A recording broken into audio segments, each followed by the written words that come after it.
10장 1절로 6절까지 말씀, 제가 한 절 여러분들 한 절 이렇게 우리가 교독할게요. 10장 1절입니다.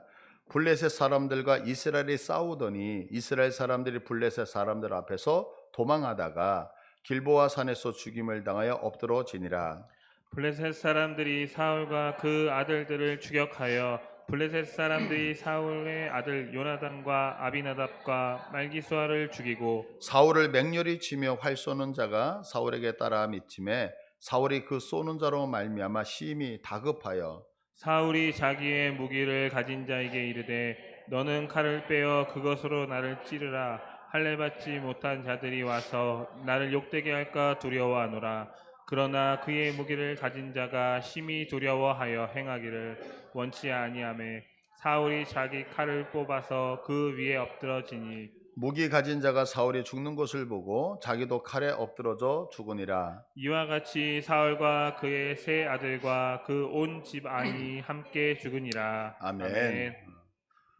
이번 주 한 주간 보내면서 그 뉴스를 보니까요, 그 연예인들의 어떤 그 사생활들을 이렇게 발견을 해서 유튜브를 방송을 하면서 유명해졌던 그 김용호 씨라고 하는 분이 이제 부산이라고 하는 곳에서 이제 호텔 일방에서 극단적인 선택을 했다는 그 뉴스가 이제 계속해서 올라오더라고요.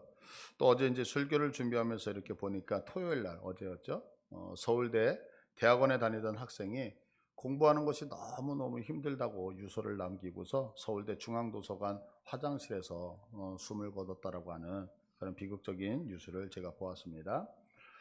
작년이죠. 2020년, 22년도 사망 원인 통계 결과를 보면은요, 우리나라에서 전체 인구를 봤을 때에 가장 사망 원인 1위가 뭐냐면 암이라 그래요. 암 때문에.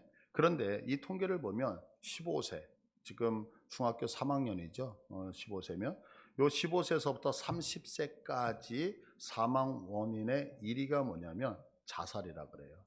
특별히 청소년들이 이제 자살을 하는데 청소년들의 자살률은요 61.9%예요. 그래서 10명 중에 6명이 청소년들은 자살을 해서 목숨을 끊는다는 거예요. 그럼 왜 이렇게 이제 자살을 하느냐라고 했을 때 학자들은 이렇게 설명을 해요. 사회학자 중에 그 디르켐이라고 하는 분은요, 자살의 원인을 사회의 어떤 급격한 변화, 그러니까 사회가 되게 급격하게 변하는데 내가 그것을 따라가지 못하는 거죠. 낙오가 되는 거예요.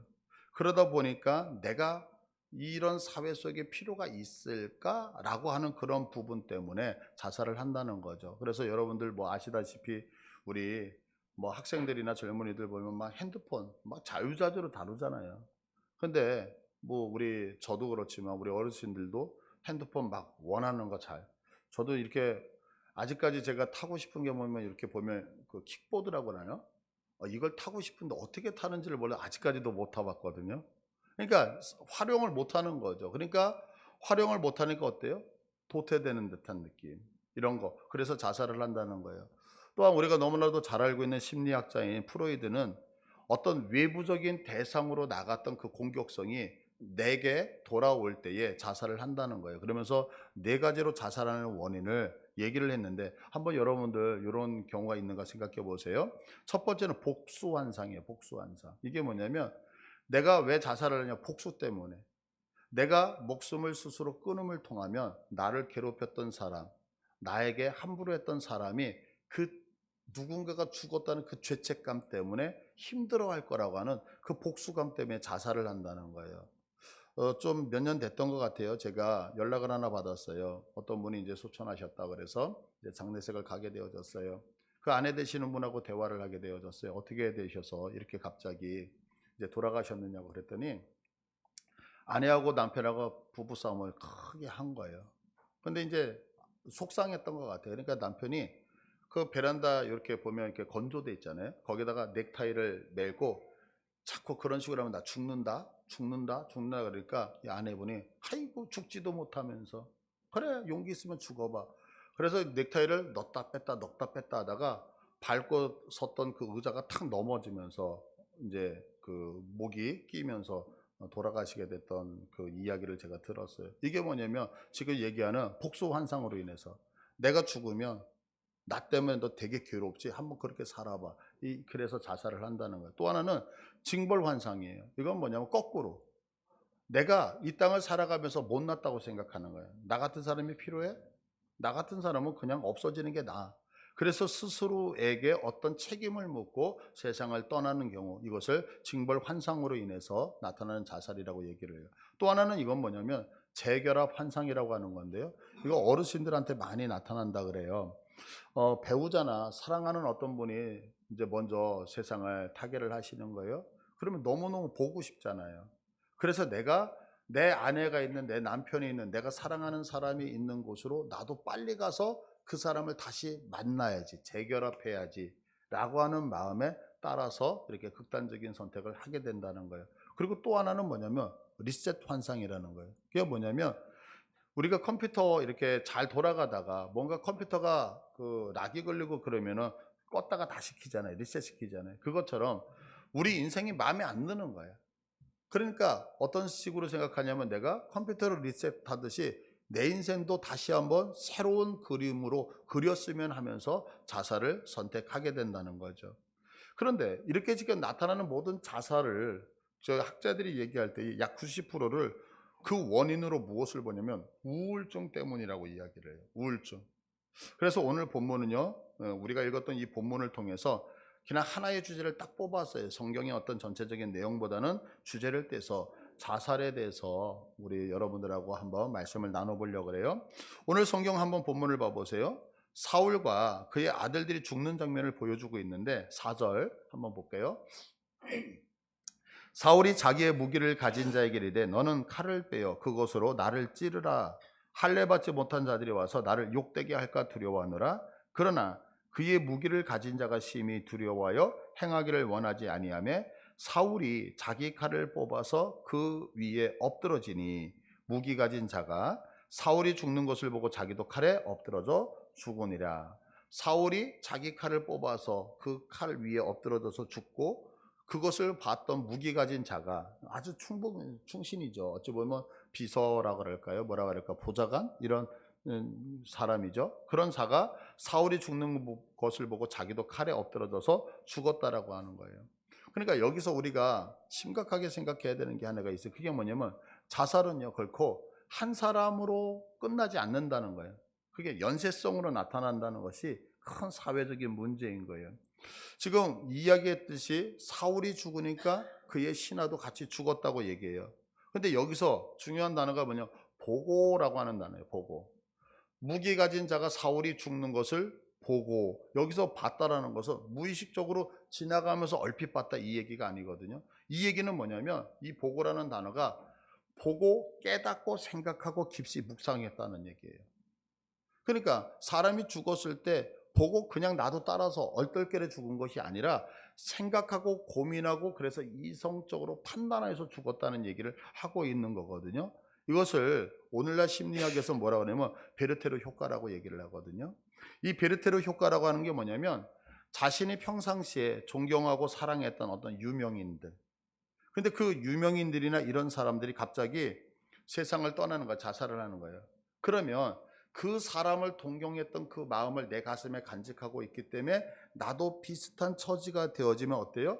나도 그와 동일시 되어져서 목숨을 끊는 현상이거든요. 그래서 베르테르라고 하는 이 현상이 어디서 나오냐면 그 괴테의 소설의 이름이에요. 괴테의 소설 중에 젊은 베르테르의 슬픔이라는 책의 주인공의 이름인데 이 주인공이 마지막에 자살을 하거든요. 그런데 이 괴테의 이 책을 읽었던 수많은 사람들, 이 정확한 통계인지는 모르겠어요. 그런데 지금까지 약 2,000명이 이 소설을 읽고 그 주인공을 따라서 자살을 했다 그래요. 그래서 사회학자들이 그렇게 따라서 죽는 것을 보면서 베르테르 효과라고 얘기를 하는 거죠. 그러니까 제가 지금 이 말씀을 준비하면서 아마 이것이 어찌 보면 우리 성도들에게 해당이 될지 안 될지 잘 모르겠지만 이게 지금 사회적인 어떤 추세로 가는 것 같아서 이 본문을 뽑았어요. 그래서 우리 청년들, 내가 생각할 때 내가 청년, 젊다라고 생각하시는 분들 오늘 조금 주의 깊게 이렇게 말씀을 들으셨으면 좋겠다라는 생각이 들어요. 두 번째로 이 자살을 생각할 때에 생각해야 되는 것이 뭐냐면 성경 어디에도 너희들 자살하면 안 된다. 자살하면 지옥 간다. 자살하면 하나님 앞에 천벌받아. 라는 성경 구절이 하나도 없다라고 하는 거예요. 이것이 되게 중요한 거예요. 그러면 우리들이 이제 죄성을 갖고 있는 인간들은 항상 반대로 어떤 언어 유희를 하죠. 말을 가지고 장난을 치잖아요. 그게 뭐냐면 술 먹는 분들이 야, 성경에 어디 술 먹지 말라고 되어져 있어? 그러니까 성경에 기록되어 있지 않으니까 먹어도 된다. 이렇게 얘기하는 거예요. 그거와 동일하게 성경 어디에도 자살하면 안 된다라는 얘기가 직접적으로 언급된 데가 한 군데도 없어요. 그러면 무슨 생각을 하면 성경에 자살하면 안 된다, 자살하면 죄다라고 얘기한 적 없으니까 우리 자살해도 되지 않겠어? 라고 얘기를 한다는 거예요. 그러나 그렇게 생각하시면 안 돼요. 한번 들어보세요. 이제 여러분들 우리가 학교를 다닐 때 선생님이 조용히 좀 해. 너희들 공부 좀 해. 라는 혹시 이야기 들어보셨나요? 그러면 선생님이 강단에서 너희들 조용히 좀 해.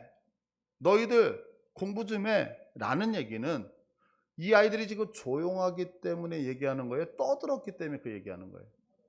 떠들었기 때문에 조용히 해 라고 하는 단어가 나온 거예요. 너희들 제발 공부 좀 해 라는 얘기는 이 학생이 공부를 열심히 하고 있었기 때문에 나온 거예요? 안 하기 때문에 나오는 거예요? 안 하기 때문에 나오는 거죠. 그러면 성경이 너희들 자살하면 안 돼 라고 하는 얘기가 없다는 얘기는 하나님의 백성은 자살을 안 하기 때문에 그 얘기를 안 하고 있는 거죠. 믿으십니까? 자, 보세요. 레위기서 18장 6절을 한번 볼까요? 이 말씀은요, 이스라엘 백성들이 요단강을 건너서 이제 가나안 땅에 들어갈 때예요. 근데 가나안 땅에 들어갈 때 하나님이 뭐라고 하시면 너희들은 저 땅에 들어가서 이렇게 행하면 안 된다고 말씀하셔요. 근데 그것이 뭐냐면 각 사람은 자기의 살부치를 가까이 하여 그의 하체를 범하지 말라. 나는 여호와니라. 내 어머니의 하체는 곧 내 아버지의 하체이니 너는 범하지 말라. 그는 내 어머니인즉 너는 그의 하체를 범하지 말지니라. 아멘. 이게 무슨 얘기예요? 아버지의 여인, 아버지의 아내면 나한테는 뭐가 되는 거예요? 엄마. 그럼 엄마하고 지금 성관계 한다는 거예요. 그러면 너희들, 여러분, 엄마하고 성관계 하면 안 돼요? 이 얘기는 무슨 얘기 하는 거예요? 엄마하고 성관계를 하는 사람이 있다는 얘기예요? 없다는 얘기예요? 가나안 땅에는 있다는 얘기거든요. 이모하고 성관계를 하는 사람이 있다는 거예요. 고모하고 성관계를 하는 사람이 있다는 거예요. 있기 때문에 하나님이 뭐라고 하냐면 너희는 내 백성이기 때문에 저들과 같이 너희들은 그렇게 하면 안 된다라고 말씀하고 있는 거예요. 이거 믿으세요? 그러면 너희들 자살하지 마라고 하는 얘기는 뭐냐면 자살을 하고 있는 사람이 있다면 하지 마라고 말씀하셨겠지만 하나님의 백성은 자살을 한다 안 한다? 안 하기 때문에 그 말씀을 빼고 있는 거지 성경에 없기 때문에 나는 해도 된다라고 하는 것은 잘못된 생각이란 말이에요. 이거 믿으시죠?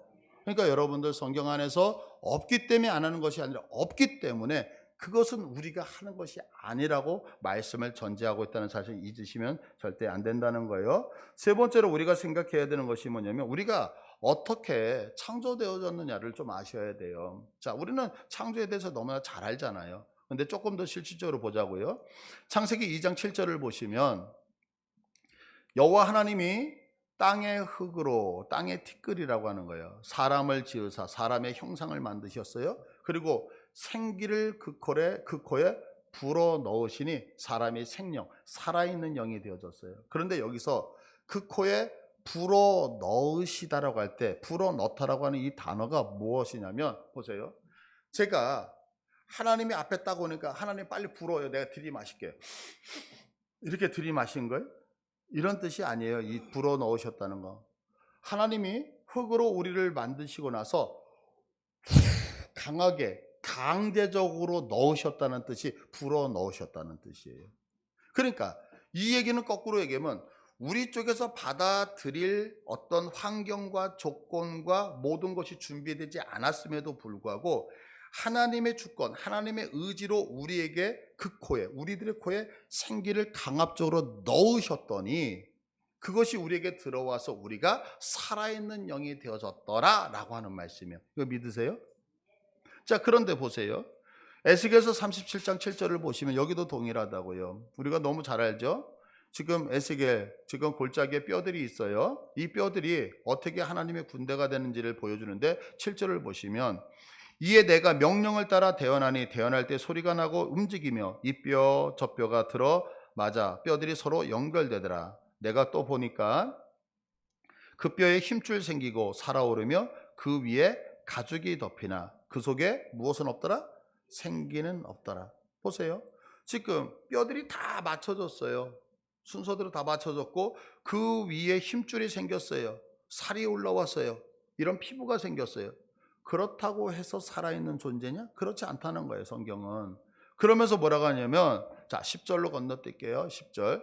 이에 내가 그 명령대로 대언하니 생기가 그들에게 들어가매 그들이 곧 살아나서 일어나 서는데 크게 큰 군대라. 아멘. 자, 보세요. 지금 우리들의 몸뚱이만 있다고 해서 살아있는 존재가 아니라 성경은 우리들의 몸에 무엇이 있어야 된다? 생기. 그러면 이 생기는 아까 창세기에서 우리 거예요? 하나님 거예요? 하나님이 넣어주시는 생기가 들어와 결합되어져야지만 살아있다라고 얘기를 한다는 거예요. 그러면 죽음이라고 하는 것이 뭐냐? 죽음. 우리가 죽음이라는 얘기 많이 하잖아요. 죽음을 성경은 이렇게 표현하죠. 야고보서 2장 26절에 다 같이 읽을게요. 시작. 영혼 없는 몸이 죽은 것 같이. 아멘. 죽은 게 뭐냐면 영혼 없는 몸이 죽은 것 같이. 몸이 있는데 이 몸, 우리 육체와 영혼이 분리가 되어지면 이것을 죽음이다라고 얘기를 한다는 거예요. 그러면 보세요. 죽음이라고 하는 것이 어느 날 갑자기 우리들에게 오지만 그러나 하나님의 계획 안에서 이 죽음이라고 하는 것이 강제로 오느냐? 강제로 오지 않는다는 거예요. 정해져 있다는 거예요. 그래서 성경은 베드로전서 4장 1절을 한번 볼게요. 4장 1절을 보시면 그리스도께서 이미 육체의 고난을 받으셨으니 너희도 같은 마음으로 갑옷을 삼으라. 이는 육체의 고난을 받은 자는 죄를 그쳤음이니. 이게 뭐예요? 구원받았으니. 그런데 2절에 자 있습니다. 그 후로는 다시 사람의 정욕을 따르지 않고 하나님의 뜻을 따라 육체의 남은 때를 살게 하려 함이라. 아멘. 보세요. 육체의 남은 때를 살게 하려 합니다. 우리가 구원받았잖아요. 여러분 다 구원받으셨죠? 그러면 죽어야죠. 왜? 빨리 천국 가야 되잖아요. 근데 성경은 그렇게 얘기하지 않아요. 구원받았는데 구원받은 자가 어떻게 되면 이 육체에 유효기간이 있다는 거야. 그래서 그 유효기간, 구원을 받았지만 유효기간, 남은 때를 이 땅에서 살게 하시는 것이 하나님의 뜻이라고 이야기해요. 믿으셔요? 그러니까 예수를 믿어도 바로 죽는 것이 아니라 하나님이 나를 이 땅에 보내셨을 때에 정해놓은 시간만큼 살다가 와라라고 하셨다는 거예요. 그래서 성경은 뭐라고 하냐면 시편 90편 10절에서 우리가 너무 잘 알죠? 우리의 연수가 70이요 강건하면 80이다. 하나님이 이렇게 정한 시간이 있단 말이에요. 정한 시간. 그러니까 죽음이 아무 때나 우리에게 다가오는 게 아니라 하나님의 계획 안에서 시간을 따라서 온단 말이에요. 그러면 영혼과 분리된 이 육체, 우리가 죽잖아요. 그래서 죽어서 영혼이 하나님 앞에 가고 우리의 육체는 이 땅에 남는데 그럼 이 육체, 이 몸뚱아리는 쓸모가 있는 걸까요? 없는 걸까요? 쓸모가 없는 걸까요? 그럼 성경이 어떻게 이야기하는지 보자고요. 자, 데살로니가전서 5장 23절 보자고요.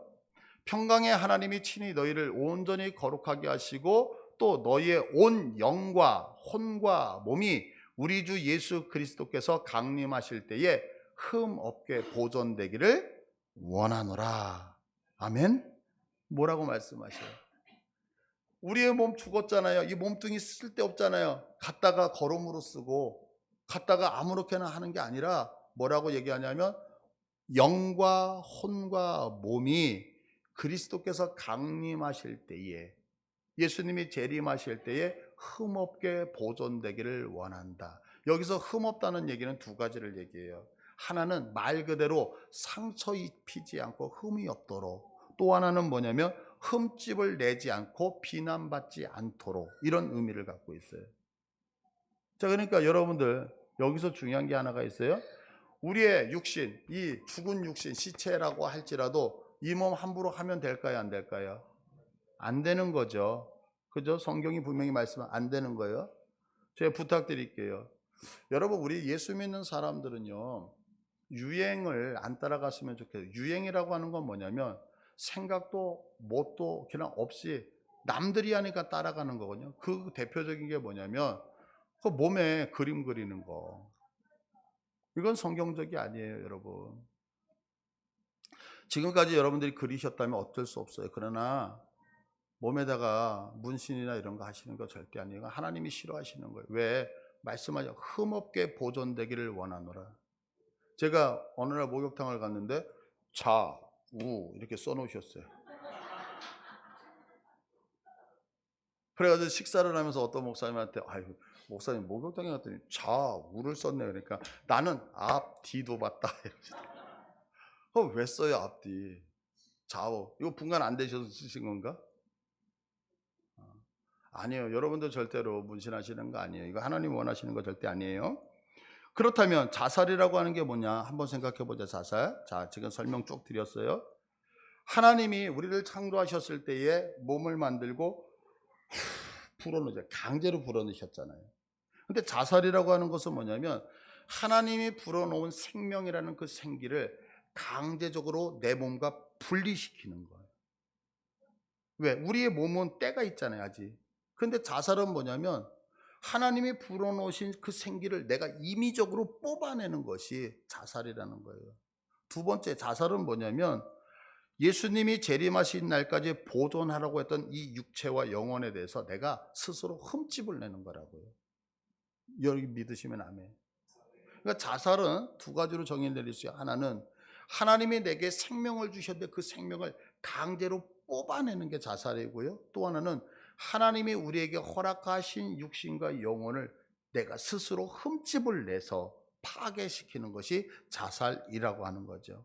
자, 그러면 내가 임의적으로 이렇게 하나님이 주신 생명을 분리시키고 임의적으로 하나님이 보존하라는 것을 흠집을 내서 파손했다 그러면 하나님의 심판이 있을까요? 없을까요? 당연히 있겠죠. 그래서 우리가 꼭 생각해야 되는 게 네 번째가 뭐냐면 형벌에 대한 문제예요. 형벌. 근데 이 형벌에 대한 문제를 생각하면서 우리는 좀 이 지옥을 되게 감성적으로 생각을 해요. 지옥을 너무 좀 멋지게 생각해요. 뭐 어떤 책을 보니까 그러대요. 누군가 지옥에 갔대요. 근데 가가지고 뭐 그들이 얘기하는 염라대왕이겠죠. 염라대왕이 이리저리 끌고 다니면서 야, 너 어느 지옥에 들어갈 거냐고. 지옥이 이렇게 계단이 많이 있나 봐요. 딱 갔는데 막 불구덩이에서 막 고통스러워하니까 그거 보니까 거기는 도저히 못 들어가겠다. 그래서 여기는 패스. 옆에 갔더니 관절을 막 꺾더래요. 그래서 우두둑. 그러면 이게 꺾이면 그 상태로 있어야 다시 돌아온대. 그러면 또 우두둑. 이걸 계속해서 반복한다는 거예요. 그러니까 그 고통이 얼마나 그러겠어요. 근데 옆방에 딱 갔는데 그 배설물 있죠. 더러운 배설물에 사람들이 이렇게 고개를 내놓고 콜라를 마시고 있다라는 거예요. 아, 여기다. 그래 나 여기로 들어가겠다고. 그래가지고 그 지옥에 딱 들어갔더니 조금 있다가 자 잠수 그러더래요. 그래가지고 아니 콜라 줘야지 콜라도 안 주고 왜 잠수를 하냐니까 뭐 몇 년 만에 휴식 시간이 주어져가지고 콜라를 먹었대나? 지옥을 이렇게 생각을 해. 여러분들도 그렇게 생각하세요? 지옥에 가면 몇만 년 뒤에 너 고생 많지? 뭐 시원한 콜라도 주고 사이다도 주고 물 한 잔 주고 그런 게 지옥이라고 생각하세요? 이거는 지옥을 너무너무 세상 사람들이 그런데 이것을 기독교인들까지 우리 예수 믿는 사람들도 이렇게 낭만적으로 생각한다는 거죠. 아니라는 거죠. 이 지옥에 대해서 성경은 분명하게 기록하고 있어요. 자, 요한계시록 9장 6절 한번 볼까요? 요한계시록 9장 6절. 그날에는 사람들이 죽기를 구하여도 죽지 못하고 죽고 싶으나 죽음이 그들을 피하리로다. 여러분들 보세요. 얼마나 고통스러우면 죽겠다고 얘기해요. 근데 죽으면 끝날 것 같은데 죽음이 나를 피해 다니네. 죽고 싶은데 죽지 못하는 곳이. 그러니까 이 얘기는 뭐냐면 그 형벌이 영원히 끝나지 않는다는 거예요. 이게 지옥이에요. 이거 믿으세요, 여러분? 뿐만 아니라 계속해서 요한계시록 20장 10절을 보시면 또 그들을 미혹하는 마귀가 불과 유황못에 던져지니 불과 유황. 여러분들 이 유황이라고 하는 것은 꺼지지 않잖아요. 소돔과 고모라를 태웠던 거잖아요. 지금 영원히 꺼지지 않는 것들을 이렇게 표현하고 있어요. 제가 이 그 불에 대한 것들을 조금 여러분들에게 이렇게 그 자극을, 그래서 정말 죄송하지만 혹시 이 유튜브를 통해서 이 설교를 들으신 분은 오해가 없으셨으면 좋겠는데요. 이미 우리가 너무나도 잘 알고 있으니까요. 이지선 교수, 이대에 지금 가서 교수로 계시는 이지선 교수가 학교 다닐 때, 이대를 다닐 때에 그 음주 운전하는 분들하고 충돌을 하면서 차에 불이 났잖아요. 자, 사진 보여주시겠어요? 자, 이지선 그 교수의 모습 한번 여러분들 봐보세요.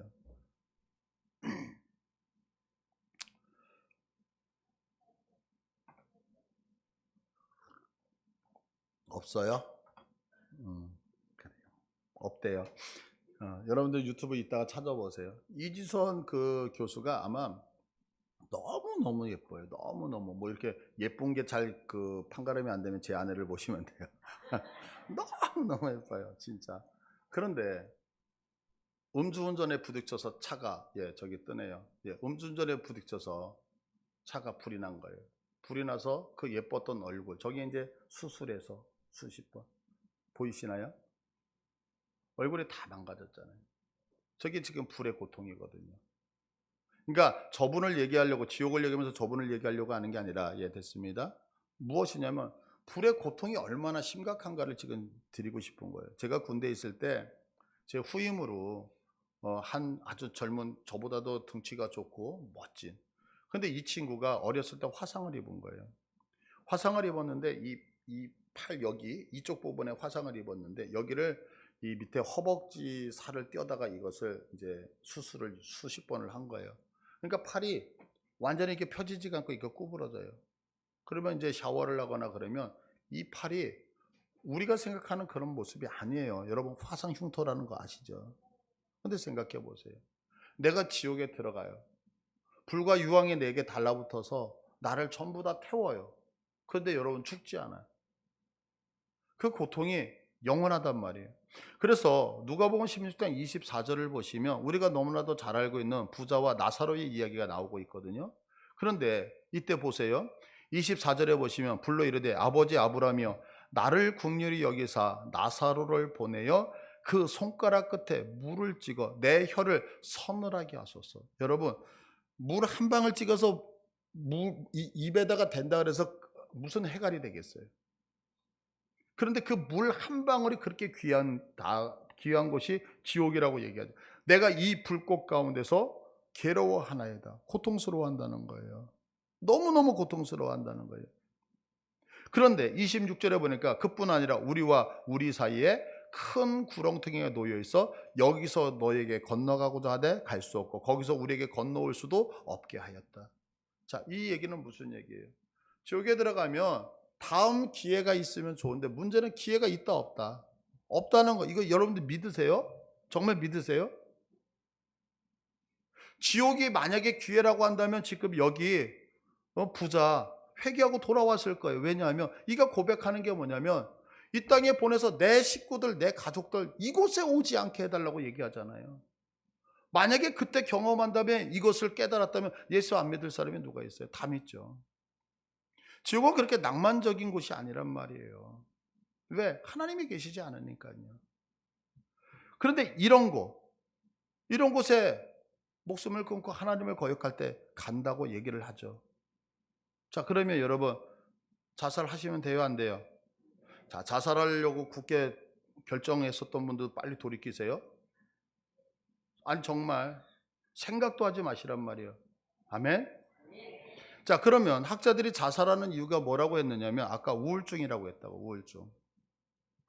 그러면 우울증이 뭘까라고 해서 사전을 찾아보니까요, 활동력 저하를 특징으로 하는 정신적 상태 이렇게 되어져 있어요. 그러니까 우리 어떤 도파민이라든가 어떤 우리 호르몬이 우리의 어떤 감정이나 이런 것들을 조절을 하는데 이런 호르몬의 변화가 생긴 거예요. 호르몬의 변화가 생겨서 갑자기 긍정적인 마인드를 갖고 있던 우리들에게 부정적인 생각이 들어오게끔 만든다는 거예요. 그런 이런 부정적인 마인드가 들어오니까 의욕이 있었던 사람이 의욕이 저하가 돼버려. 관심이 있었던 것이 다 사라져버려요. 내가 초조해져요. 식욕이 저하돼요. 어떤 사람은 잠자고 싶어서 잠이 많아지고 어떤 사람은 잠이 줄어들고 그리고 불안 증세가 오는 거예요. 그러니까 감정이 오락가락하니까 어떻게 돼요? 결국에는 그것을 견디지 못하고 나서 죽음으로 간다라고 하는 거죠. 자, 그러면 우리가 생각해야 되는 게 뭐냐면 어떻게 하면 이 우울증을 극복을 하고 우리 예수 믿는 사람들 중에도 우울증 되게 많아요. 우리 목사님들 중에서도 우울증 되게 많아요. 그래서 이제 그 정신과에 가서 약을 드시는 분이 의외로 많아요. 그러면 한번 생각해 보자는 말이에요. 우리가 우울증을 극복하고 자살을 극복하고 하나님의 사람으로 멋지게 살기 위해서 반드시 해야 되는 게 있어요. 반드시. 그건 뭐냐면, 자, 따라서 할게요. 말씀 앞에서 살자. 말씀 앞에서 살자. 자, 이거 너무 중요한데 제가 설명드릴 테니까 한번 잘 들어보세요. 우울증을 제가 이야기를 하면서 우울증이 뭐냐면 뇌의 기능에 변화가 생겨서 부정적인 감정이 나타나는 것을 우울이라고 얘기했어요. 그러면 하나님께서 우리들에게 몸을 주셨을 때 사람을 어떻게 만드셨느냐면 영으로, 영, 혼, 육으로 만드셨어요. 이거 다 믿으시죠? 그런데 이 혼의 영이요. 혼은 그냥 혼이라고도 얘기하죠. 혼을 조금 더 나누면 혼은 지정의로 되어져 있어요. 지정의. 지라고 하는 것은 깨닫는 거예요. 정은 우리가 얘기하는 감정이에요. 의는 그 깨닫는 것들을 행동으로 옮기는 의지적인 것들을 내요. 지정의로 되어져 있어요. 그런데 문제가 뭐냐면 우울증, 조금 전에 제가 뭐라 그랬어요? 우울증은 호르몬의 변화에 의하여 감정이 우리에게 역사하는 거예요.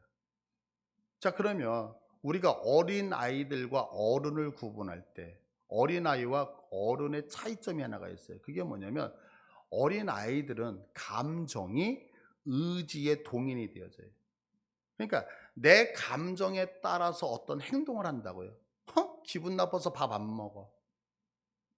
이런 거예요. 예를 들어서 보세요. 오늘 여러분들이 이제 교회를 오시기 위해서 이제 차를 갖고 오셨을 것 같아요.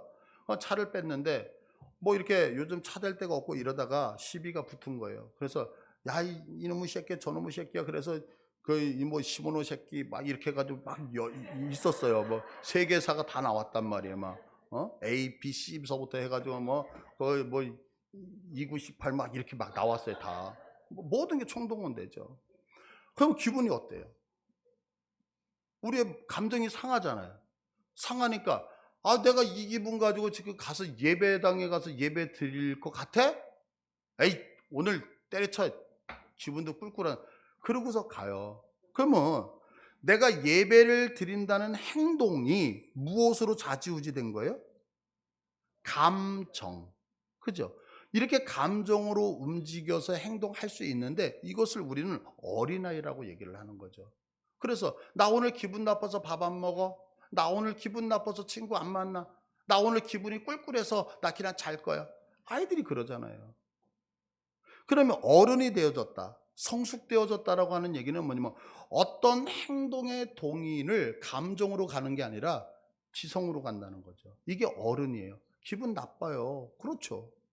그러나 하나님이 내게 말씀하셨으니 나는 기분 나빠도 예배 드려야지.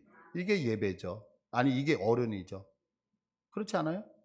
근데 우리는 신앙생활을 하면서도 나의 행동의 의지를 어디에다가 맞추면 감정에다가 맞춰요. 에이, 내 그따위 교회 진짜 기분 나빠서 안 가.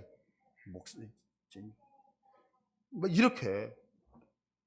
그럼 이거는 너무너무 어린 거죠. 그러면 제가 아까 뭐라 그랬어요? 우울증, 자살.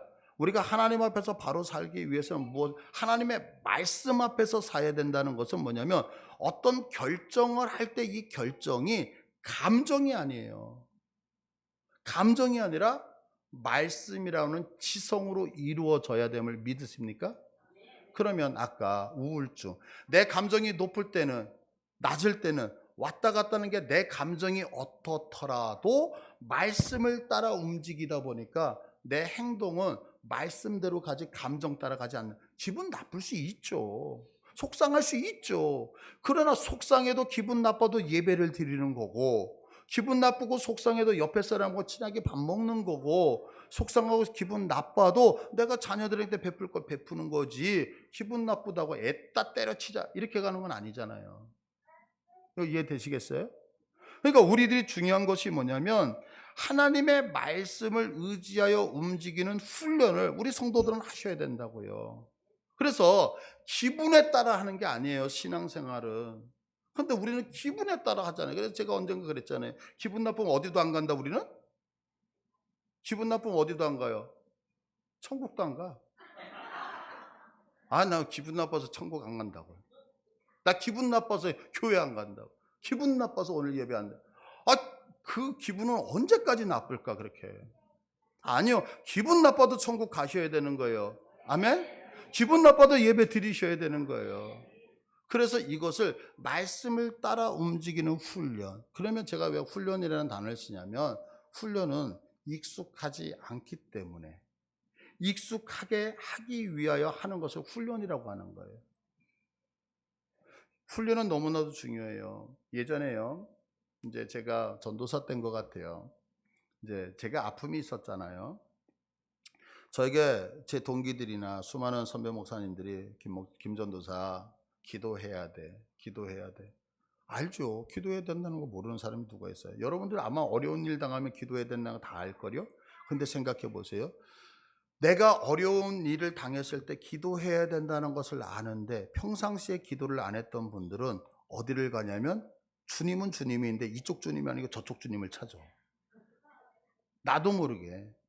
그리고 거기서 모든 게 다 깨진 다음에 제대로 된 주님을 찾기 시작을 해요. 그거 왜 그러냐면 우리가 기도한다 그럴 때 평상시에 기도가 훈련되어 있지 않으면 해야 된다는 건 알지만 무릎이 안 구부러져요. 여러분들 어렵고 힘들고 고통스러우면 예배당에 나와야 된다는 건 알지만 평상시에 교회를 왔다 갔다 하지 않으신 분은 교회로 안 와져요. 내가 자주 다녔던 곳으로 간단 말이에요. 이해되세요? 그러나 내가 평상시에 아무 일도 없을 때 훈련했던 분은 어려움이 딱 닥치면 나도 모르게 발이 교회로 와서 무릎을 꿇게 되어져 있는 거예요. 여러분 부탁드려요. 우리 성도들은요, 기도는 어려울 때 하는 게 아니에요. 평상시에 하시는 거예요. 그래야지만 어려울 때 그것이 습성이 되고 훈련되어져서 나도 모르게 무릎을 꿇지, 평상시에 믿음으로 살지 않았던 사람은 어려움을 당할 때 믿음으로 살 수가 없단 말이에요. 그래서 훈련이 중요한 거예요. 믿으세요 이거? 자, 그러면 내가 하나님의 말씀을 따라 이 말씀대로 살아가려고 하는 이 훈련이 쉽지 않죠. 어렵죠. 그런데 이 어려움을 한 번 하고 두 번 하고 세 번 하면 내 몸속에 자연스럽게 이렇게 배는 게 있어요. 어떤 게 배냐면 말씀을 따라 살아가는 것을 하다 보면 나도 모르는 사람의 하나님의 주권을 인정하는 것이 내 몸에 배기 시작을 해요. 자, 성경을 한번 보세요. 오늘 본문 4절을 봐보세요. 4절을 보시면 사울이 자살하는 이유에 대해서 설명을 하고 있거든요. 근데 어떻게 설명하냐면 사울이 자기의 무기를 가진 자에게 이르되 너는 칼을 빼어 그것으로 나를 찌르라. 할례 받지 못한 자들이 와서 나를 욕되게 할까 두려워하노라.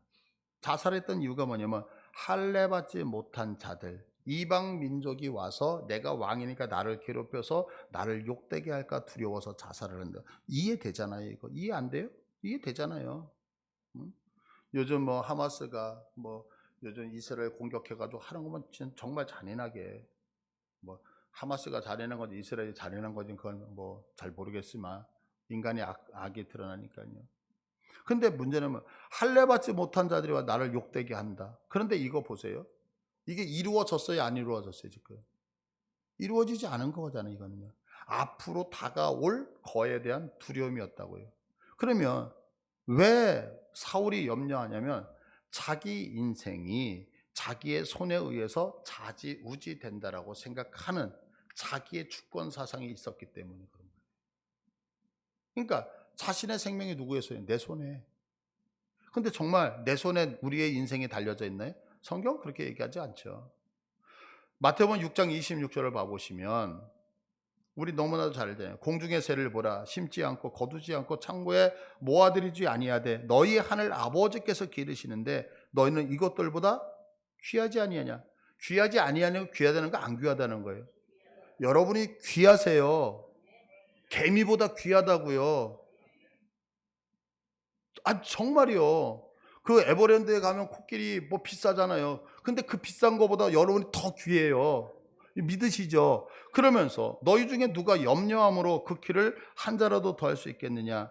너희가 어찌 의복을 위하여 염려하냐? 들의 백합화가 어떻게 자라는가 생각하여 보라. 수고 않고 길쌈도 아니하느니라. 그러나 내가 너에게 말하니 솔로몬의 모든 영광으로도 입은 것이 이 꽃 하나만 같지 못하였느니라. 오늘 있다가 내일 아궁에 던져지는 들풀도 하나님이 이렇게 입히시는데, 여러분들 보세요. 지금 오늘 아침에 제 아내가 막 차 타고 오면서 어머 예쁘다 낙엽이 지네 막 그러잖아요. 낙엽이 왜 질까요? 지금 뿌리에서부터 영양분을 그대로 빨아들이면 다 얼어서 죽어버리잖아요. 그러니까 뭐 하겠다는 거예요? 뿌리에서 야 날씨 추워 니네 더 이상 먹지 마 금식. 그래서 딱 금식 선포를 해버렸잖아요. 그러니까 얘네들이 못 먹으니까 빨개지잖아요. 승질 나가지고. 그 낙엽 아니야? 씩씩대면서. 잘 먹을 때는 푸르잖아요. 못 먹으니까. 하나님이 그렇게 모든 걸 조정하시는 거 믿으세요? 하물며 너희일까 보냐 그러면서 하시는 얘기, 믿음이 작은 자들아. 책망하시잖아요. 마태복음 12장 20절을 봐보세요. 하나님이 어떤 분이야? 상한 갈 때 꺾지 않고 꺼져가는 심지 끄지 아니하고. 여러분 이거 상한 갈 때 상해가지고 이거 꽃 하나 이렇게 구부러져 있으면 그거 진짜 꼴 보기 싫잖아요. 그러면 빨리 확 꺾어가지고 다른 놈으로 꽂아놓는 게 훨씬 더 낫죠. 그런데 그 상한 갈대를 하나님이 꺾지 않으신다는 거예요. 꺼져가는 심지, 여러분들 꺼져가는 심지가 어때요? 아마 우리 어르신들은 아실 거예요. 옛날에 이렇게 심지 같은 거 하면 심지가 꺼져갈 때 막 끓음 올라오잖아요. 눈 맺고. 이거는 악이에요. 악. 그럼 빨리 끄는 게 낫지. 근데 그거마저도 끄지 아니하신다는 거죠. 또 뭐라고 하냐면 고린도전서 10장 13절. 자, 우리 다 같이 읽자고요. 시작.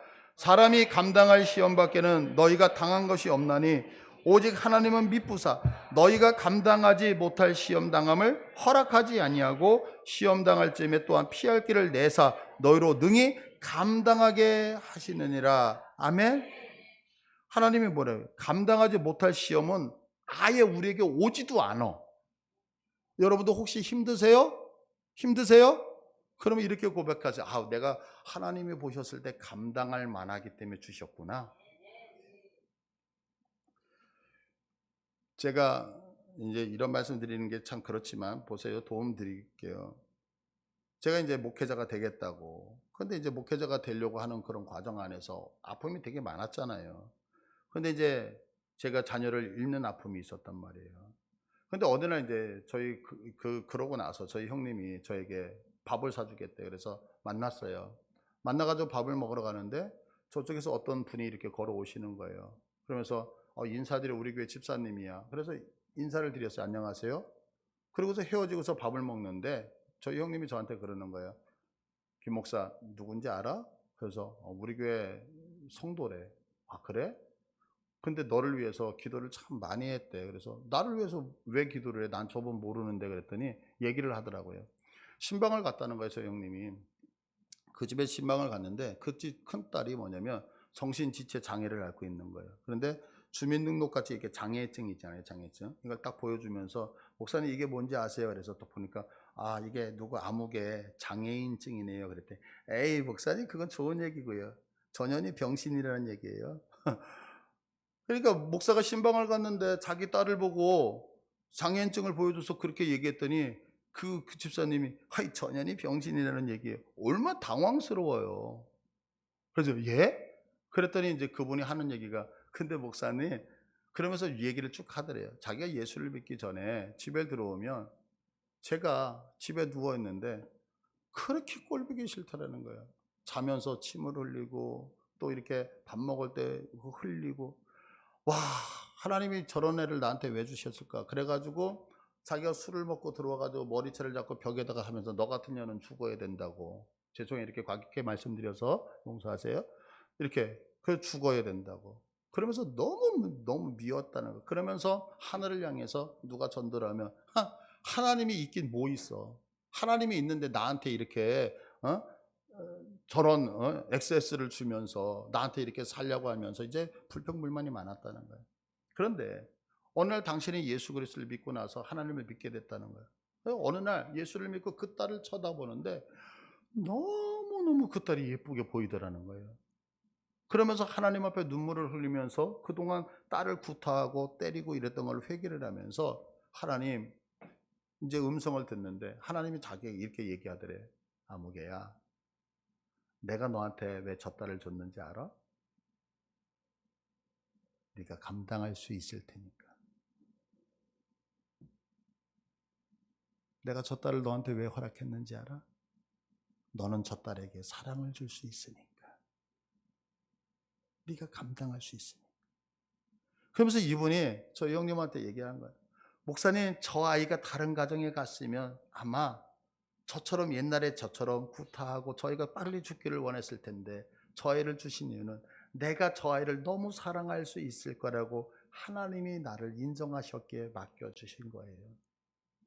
그러면서 저보고 김 목사, 왜 자네보다 아이가 먼저 세상을 떠난지 알아? 자네가 하나님 보시기에 감당할 수 있으니까. 그러니까 힘들어하지 말고 열심히 사역하자고 얘기를 하더라고요. 여러분, 하나님께서 우리들에게 말씀하시잖아요. 감당하지 못할 거 안 주신다니까요. 믿으세요? 내가 이 세상에서 너무 힘들고 고통스러워도 하나님은 나를 하시게 감당할 것, 또한 내가 그것을 감당하기가 버거울 때는 어떻게 하시겠느냐? 하나님이 피할 길을 주신다는 거예요. 아멘? 자, 무슨 말씀이에요? 우리 인생은 우리 손에 있는 게 아니라는 거죠. 하나님의 손에 있다는 거예요. 그러니까 우리가 실패하지 않고 성공하기를 원한다면, 우울증을 극복하고 자살을 극복하고 하나님의 사람으로 멋지게 살기를 원한다면 우리가 우리 인생의 주인이 아니라 하나님만이 우리 인생의 주인임을 고백하며 살아야 된다고요. 이게 뭐냐면 말씀하신 대로 살아가는 거예요. 감정이 아니라 그분의 말씀을 부여잡고 사는 거예요. 믿으시죠? 자, 두 번째로 우리가 어떻게 하면 우울증을 극복하고 자살을 하고 하나님의 사람으로 멋지게 살아갈 수 있느냐면 하나님을요, 우리 삶의 중심에다 놓고 사시는 거예요. 자, 보세요. 감정이라고 하는 것은 왜 생기냐면 내가 경험한 것들이 있어요. 내가 경험한 것들이 있는데 내가 경험한 것들과 일치를 하면 편하고 불일치가 되면 불편하기 시작을 해요. 이제 여러분이 저를 어떻게 보실지는 모르지만 제가 이제 삼겹살을 굴 때에 제가 이렇게 위에서부터 이렇게 줄을 맞춰서 굽거든요. 그래서 위에 이제 비계와 살이 있을 때 비계가 항상 위로 가서, 왜냐면 이렇게 흘러내려야 되니까 나름대로 생각이 있는 거예요. 그래서 이제 지글지글 그래서 기름이 밑으로 이렇게 흘러가야 되기 때문에 이렇게 놔요. 그래서 차곡차곡 두 번째 줄, 세 번째 줄, 네 번째 줄을 다 맞췄어요. 그래서 맨 밑에까지 놓으면 이제 다시 첫 번째 거를 이렇게 뒤집어요. 두 번째 걸 뒤집어요. 세 번째 거 이렇게 순서대. 그래서 쌈을 싸 먹을 때도 맨 위에 거서부터 이렇게 하나 먹고 그 위에 새로운 거 놓고 이제 이렇게 먹어야지 저는 정서상으로 삼겹살을 맛있게 먹을 수 있는 특징이 있어요. 근데 제 안에는 그러면 이제 혼돈이 오는 거예요. 처음에는 삼겹살만 먹으면 스트레스를 받아. 여보, 제발 그렇게 먹지. 여기 있잖아. 이렇게 내가 굴게. 근데 아내는 그러나요? 또 부엌에 세면실에 들어가면 여러분들 치약을 어떻게 쓰시나요? 꾹 누르나요? 밑에서부터 누르나요? 전 밑에서부터 올리거든요. 그런데 어느 날 들어가면 중간에 이렇게 뭉뚝 들어가 있어. 그러면 또 이렇게 막 이렇게 또 해가지고 칫솔로 해가지고 또 올려. 또 어느 날 가면 쭉 내려가 있어. 그럼 또 올려. 그러면 이제 나중에 이게 뭐 이빨을 닦기 위해서 갔다가 이제 슬슬 화가 나기 시작하는, 감정이 올라오는 거죠. 왜 올라올까요? 내가 갖고 있는 정서적인 거고 불일치가 되는 거예요. 그럼 불편하잖아요. 여러분 왜 기분이 나빠요? 내가 갖고 있는 것이 있는데 이게 맞아떨어지지가 않으니까 기분 나쁜 거잖아요. 그죠? 그러니까 감정이라고 하는 것은 내가 세워오는 틀이란 말이에요. 틀. 그런데 이 틀이 사라져 버리면 뭐 그냥 날거로 먹던 뭘로 먹던 아무 관계가 없는 거예요. 제가 금요일 날 이런 예화를 설교를 하면서 들었어요. 저는 이제 제가 다리가 아픈 적이 있었잖아요. 그러면 이제 1층에서부터 이렇게 올라와요. 쩔뚝쩔뚝 올라와가지고 3층에 딱 오면 힘들다. 엘리베이터 빨리 놔야지. 이제 이러면서 이제 불평불만이 나오는 거. 왜 불평이 나올까요? 내가 계단을 올라올 때 뭘 의지하면서 올라와서 그래요? 다리를 의지했기 때문에. 다리를 의지하며 올라왔는데 다리가 아프니까 감정이 상하기 시작을 하는 거예요. 근데 생각해 보세요. 제가 1층에서부터 3층까지 올랐는데 팔이 부러져서 기부스를 하고 들어온 거예요. 제가 3층까지 올라왔을 때 아유 팔이 엄청 힘드네. 내가 엘리베이터 놔야지. 이런 생각 하겠어요? 안 하겠어요? 안 해요. 왜? 계단 올라올 때 저는 팔을 의지하지 않았기 때문에. 이해되시죠? 인생을 살 때에 우리들의 인생의 중심에 물질이 있어요. 근데 어느 날 이 물질이 사라져 버리는 거예요. 이 물질이 사라져 버리면 어떻게 되면 불편하기 시작해요. 왜? 내가 의지했던 물질이 사라져 버리니까요. 내가 인생을 살아가면서 건강을 부여잡고 있어요. 근데 이 건강이 사라져 버리면 불편해져요. 왜 불편하냐면 내가 그동안 건강이라는 걸 의지하며 살았거든요. 그런데 보세요. 내 중심에 여호와 하나님이 중심이야. 그런데 내가 물질이 없어. 물질이 없어도 내가 갖고 있는 기쁨을 빼앗을 수 있다 없다? 없어. 왜? 내 기쁨은 어디에서 나온 거예요? 하나님으로부터 나왔기 때문에. 내가 하나님을 중심으로 살 때에 내가 건강이 안 좋아. 그래도 나는 행복해. 왜 행복하냐면 내 기쁨은 건강에서 있었던 게 아니거든. 그러니까 우리가 인생 속에서 세상을 살면서 왜 낭망을 하고 좌절하느냐면 하나님을 빼앗겼기 때문인가요?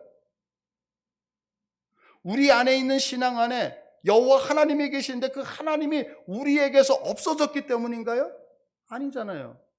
하나님은 우리 안에 있다고 고백하는데 물질이 없으므로 건강이 없으므로 관계가 깨짐으로 인한 힘들어하는 얘기는 무슨 얘기냐면 내 중심에 하나님을 그 기둥으로 삼지 않았다는 얘기거든요.